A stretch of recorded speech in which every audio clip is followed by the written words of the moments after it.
അസ്സലാമു അലൈക്കും. ഇൻഷാ അല്ലാഹ് ഇനി നമുക്ക് പറയാനുള്ള വിഷയം ദിക്റെ കൽബാണ്. നമ്മൾ ഒരുപാട് വട്ടം ആവർത്തിച്ചൊരു വേർഡാണ് ദിക്റെ കൽബ് എന്നുള്ളത്. കാരണമൊന്നുമല്ല, ഈ തസൂഫിൻ്റെ അസ്ഥിവാരം പടുത്തുയർത്തിയിരിക്കുന്ന തൂണ് എന്ന് പറഞ്ഞു കഴിഞ്ഞാൽ ശരിക്കും ഈ ഒരു ദിക്റെ കൽബാണ്. എന്നാൽ ഇതിനെക്കുറിച്ചുള്ള അറിവ് ആർക്കും ഇല്ല. ഇതാദ്യമായി കേൾക്കുന്ന ആളുകൾ ശരിക്കും ഇതിനെക്കുറിച്ച് അറിയുന്നില്ല. ഇനി കേട്ട ആളുകൾക്ക് ഇതിൻ്റെ അർത്ഥം അറിയില്ല. അവരെ ചിന്തയിലൂടെ പോകുന്ന വിഷയം മറ്റൊന്നാണ്. സദാസമയം അള്ളാഹുവിനെ സ്മരിക്കുക എന്നുള്ള വിഷയം അവരെ ചിന്തയിലൂടെ പോകുന്നത്. അങ്ങനെ പല രീതിയിൽ ശൈത്താനെ കൊണ്ട് വഞ്ചിക്കപ്പെട്ട ഒരു വാക്കാണ് ദിക്റെ കൽബ് എന്നുള്ളത്. ദിക്റെ കൽബ് ശരിക്കും ദീനിൻ്റെ റൂഹാണ്, തസൂഫിൻ്റെ റൂഹാണ്. ഇപ്പം തസൂഫ് ഇല്ലാതാവണമെങ്കിൽ, ദീൻ ഇല്ലാതാവണമെങ്കിൽ ഇവിടെ എന്ത് വേണം? റൂഹില്ലാതാവണം. റൂഹ് എന്ന് പറഞ്ഞാൽ ഇതാണ്. ഇതില്ലാതായി കഴിഞ്ഞാൽ എന്തായി? ആ ദീൻ അസ്തമിച്ചു പോവും, റൂഹ് അസ്തമിച്ചു പോവും, അല്ലെങ്കിൽ ദീൻ അസ്തമിച്ചു പോവും. അങ്ങനെ പോയാലല്ലേ ഇവിടുന്ന് ഖിയാമത്ത് സംഭവിക്കുള്ളൂ. അതല്ലെങ്കിൽ ഖിയാമത്ത് എങ്ങനെ സംഭവിക്കാനാണ്? അപ്പം ആ ഇൽമ് പോകണം. പണ്ഡിതന്മാരിൽ നിന്നും അത് പോലെന്ന് പറയുമ്പോൾ അത് വലിയ മണ്ടത്തരാണ്. ആദ്യം പണ്ഡിതന്മാരിൽ നിന്നായിരിക്കും. അതുകൊണ്ടാണ് അത്തരം പണ്ഡിതന്മാരെ കുറിച്ചിട്ട് റസൂലുള്ളാഹി സ്വല്ലല്ലാഹു അലൈഹി വസല്ലമ പറയാൻ കാരണം ആഖിർ സമാനിലുള്ള പണ്ഡിതന്മാർ ചപ്പ് ചവറുകളാണെന്നുള്ളത്. അതേപോലെ തന്നെ അവരെക്കുറിച്ച് റസൂലുള്ളാഹി സ്വല്ലല്ലാഹു അലൈഹി വസല്ലം പറഞ്ഞിട്ടുണ്ട്, ആകാശത്തിന് ചുവട്ടിലെ ഏറ്റവും നികൃഷ്ട ജീവികൾ എന്നുള്ളത്. അതിൻ്റെയൊക്കെ കാരണം എന്താണ്? അവർക്ക് ഖുർആനിൻ്റെ ബാഹ്യമായ ഇൽമില്ലാത്തതല്ല, ബൈഹാട്ടാക്കാനുള്ള ശേഷി ഇല്ലാത്തതല്ല, നാവ് കൊണ്ട് സംസാരിക്കാനുള്ള ശേഷി ഇല്ലാത്തതല്ല, മനഃപ്പാഠമാക്കിയ ഒരുപാട് ഹദീസുകൾ മെമ്മറി ഇല്ലാത്തതല്ല. വിഷയം ഇതാണ്. കൽബിലുള്ള ഈ ജ്ഞാനം, ഇതിനോടുള്ള അറിവ് അവരിലില്ല എന്നതാണ്.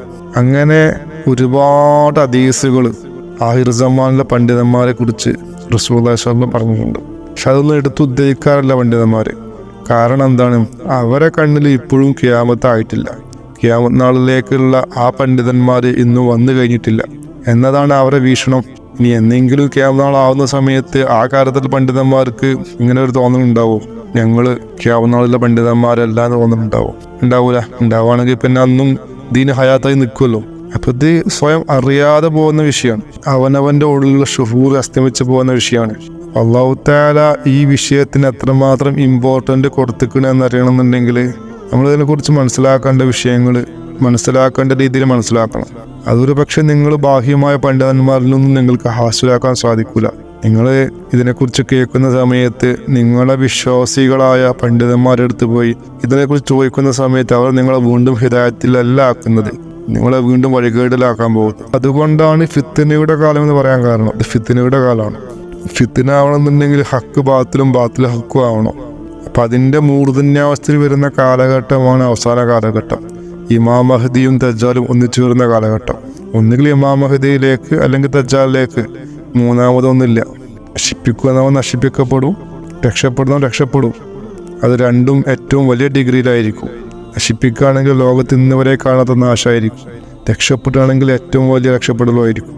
ആ നാളിലേക്ക് തുറക്കപ്പെടേണ്ട ഇൽമാണ് എന്ത്? ദിക്റെ കൽബ് എന്നുള്ളത്. മുൻഗാമികളുണ്ടായ ഇൽമ തന്നെയാണിത്. പക്ഷെ അന്നൊക്കെ ദീൻ പഠിപ്പിക്കുന്ന രീതി എന്ന് പറഞ്ഞു കഴിഞ്ഞാൽ ദീനിൽ നിന്നും ഒന്നിലേക്ക് ആയിക്കൊണ്ട് ഒരാൾ ഒരു ഷെയ്ഖിൻ്റെ മുന്നിലേക്ക് എത്തും, അദ്ദേഹത്തിൽ നിന്നും ഇത് ഹാസിലാക്കും. അങ്ങനെ പറയേണ്ട ആവശ്യമുള്ളൂ. അല്ല ഇത് പബ്ലിക്കായിട്ട് പറഞ്ഞു കഴിഞ്ഞു കഴിഞ്ഞാൽ അതിലും അവർ കൈക്കടത്തലുണ്ടാക്കും, ജനങ്ങൾക്ക് കൺഫ്യൂഷൻ ഉണ്ടാക്കും.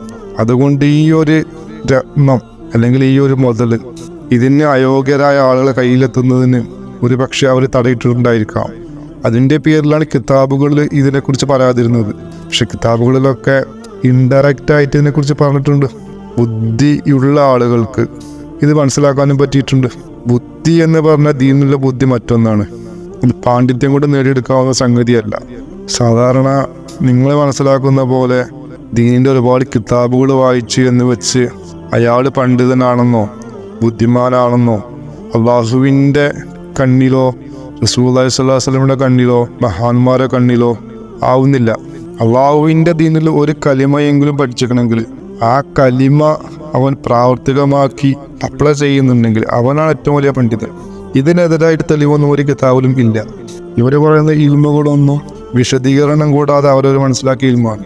വിശദീകരണം നടത്തിയ സൂഫിയാക്കൾ കിതാബുകൾ, അത് ഏത് കിതാബാവട്ടെ, നമ്മളൊക്കെ ആദരിക്കുന്ന അബ്ദുൽ ഖാദിർ ജലാനി തങ്ങൾ ഖദ്ദസല്ലാഹു സിറുൽ അസീസ്, അദ്ദേഹത്തിൻ്റെ ഫുതുഹുൽ ഗൈബ് ആവട്ടെ, ഫതുഹുർ റബ്ബാനി ആവട്ടെ, ഗുനിയത്ത് താലിബീൻ ആവട്ടെ, അതല്ല പിന്നെ അദ്ദേഹം എഴുതിയ മറ്റ് കിതാബുകളാവട്ടെ, ഇമാം ഗസാലി റളിയല്ലാഹുവിന്റെ ഇഹ്യാ ഉലൂമുദ്ദീൻ ആവട്ടെ, കീമിയ സാദ് ആവട്ടെ, അതല്ല അവാരിഫുൽ മാരിഫ് ആവട്ടെ, അങ്ങനെ ഏതേത് കിതാബ് നിങ്ങൾ എടുത്തു കഴിഞ്ഞാലും അതിൽ നിന്നും പഠിപ്പിക്കപ്പെടുന്ന രീതികളോ അല്ലെങ്കിൽ ആശയങ്ങളോ അല്ല മുസ്ലിയാക്കന്മാർ പഠിപ്പിക്കുന്നത്. അവര് ബാഹ്യമായ കാര്യത്തിൽ തന്നെയാണ് അവരുടെ ബുദ്ധി തങ്ങി നിൽക്കുന്നത്. ആന്തരികതയിലേക്ക് അവരുടെ ബുദ്ധി പ്രവേശിച്ചിട്ടില്ല. അങ്ങനെ പ്രവേശിച്ചിരുന്നുവെങ്കിൽ ഉമ്മിയായ ഒരു പണ്ഡിതനെയും ഒരു സൂഫിയെയും അവരെന്ത് ചെയ്യൂല, അവരനാദരിക്കൂല, കുറ്റം പറയൂല. എന്നാൽ അവർ കുറ്റം പറഞ്ഞു പോകുന്നുണ്ട്.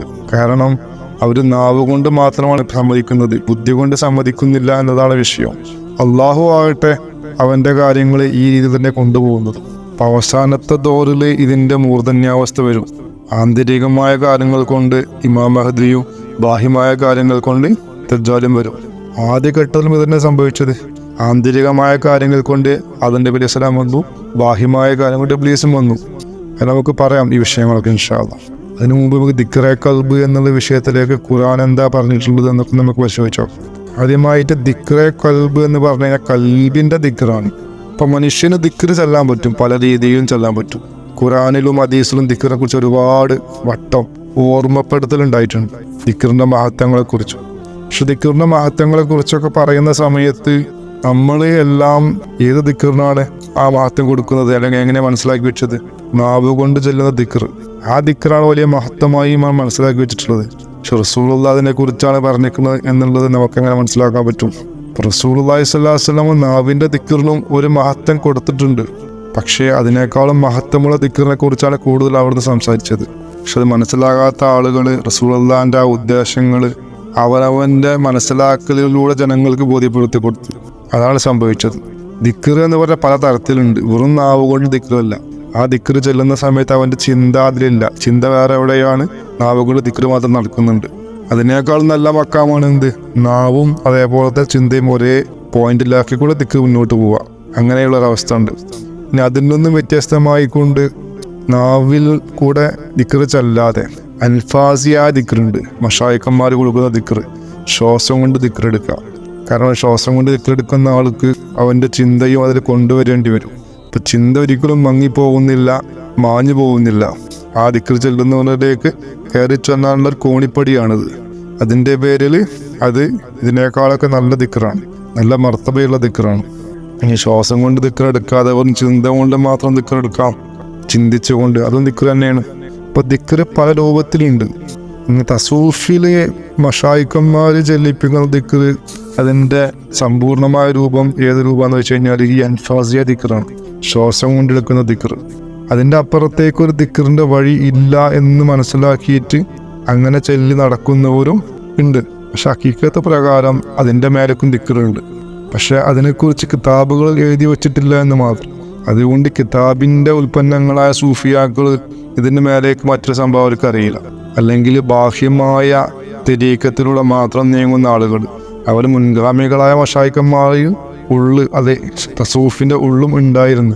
പക്ഷെ ആ ഉള്ളി ഇവരിലേക്ക് ട്രാൻസ്മിറ്റ് ചെയ്തിട്ടില്ല. അവരിലേക്ക് ട്രാൻസ്മിറ്റ് ചെയ്യപ്പെട്ട കാര്യം ബാഹ്യമായ രൂപം മാത്രമാണ്.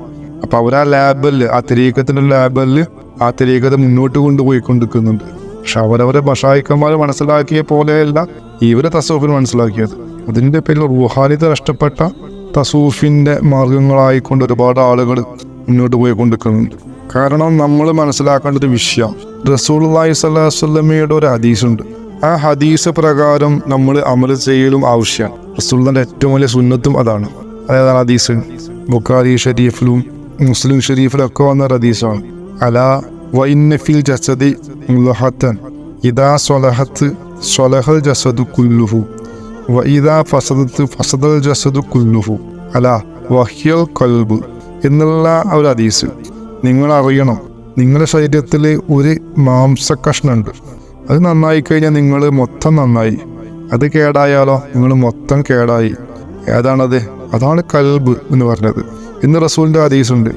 അപ്പോൾ ശരിക്കും അത് നന്നായി കഴിഞ്ഞാൽ മൊത്തം നന്നായി എന്നുണ്ടെങ്കിൽ നമുക്കത് മാത്രം നന്നാക്കിയാലും കാര്യം കഴിഞ്ഞു. നേരെ തിരിച്ച് നമ്മൾ അത് നന്നാക്കാതെ മറ്റുള്ള എല്ലാം നന്നാക്കി കഴിഞ്ഞ് കഴിഞ്ഞാൽ ഒരു പക്ഷെ ദീർഘമായേക്കാം, അതിലേക്ക് എത്തിച്ചേരണം പ്രയാസമായിരിക്കും ചെയ്യും. പക്ഷെ എത്തിയില്ല എന്നും വരാം.